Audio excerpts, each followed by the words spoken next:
अस्सलामुअलैकुम दोस्तों, welcome back to my channel.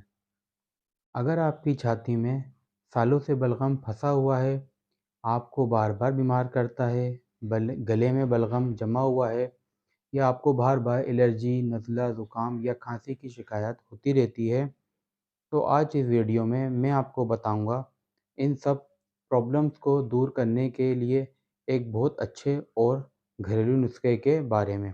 इसको बनाना इंतहाई आसान है और जिन चीज़ों से ये नुस्खा तैयार होगा वो आपको अपने किचन से ही मिल जाएंगी।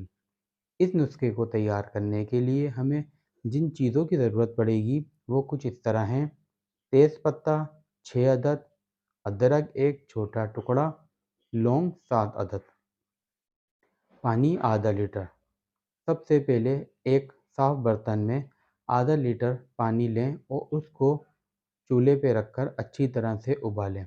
और जब पानी अच्छी तरह उबल जाए तो इसमें तेज़ पत्ता और अदरक को साफ़ कर छोटे छोटे टुकड़ों में काट कर इसमें डाल के पानी को और उबलने दें।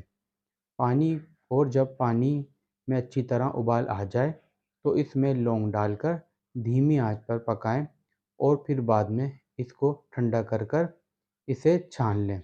और फिर इसमें 4 चमचे शहद डालकर इसको शहद मिक्स कर लें। शुगर वाले अफराद शहद का इस्तेमाल ना करें। अब इसको इस्तेमाल कैसे करना है? एक गिलास नीम गर्म पानी में 2 बड़े चमचे जो ये हमने नुस्खा तैयार किया है इसको अच्छी तरह से मिलाएं और नींबू डालकर इस्तेमाल करें।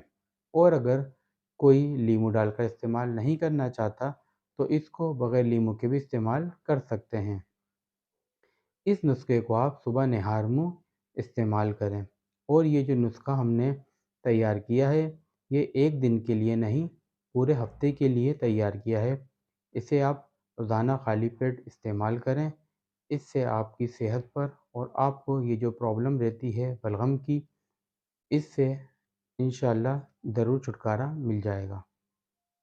तो दोस्तों, उम्मीद करता हूँ कि आज की ये मेरी छोटी सी वीडियो और एक ये नुस्खा आपको ज़रूर पसंद आएगा।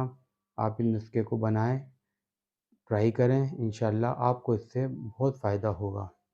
और अगर मेरी किसी वीडियो से आपका या आपके चाहने वालों का कुछ ना कुछ फ़ायदा होता है तो मेरी इस वीडियो को लाइक करें, वीडियो को शेयर करें, चैनल को सब्सक्राइब करें। मिलते हैं फिर किसी दूसरी और मालूमाती वीडियो में। जब तक के लिए अल्लाह हाफ़िज़।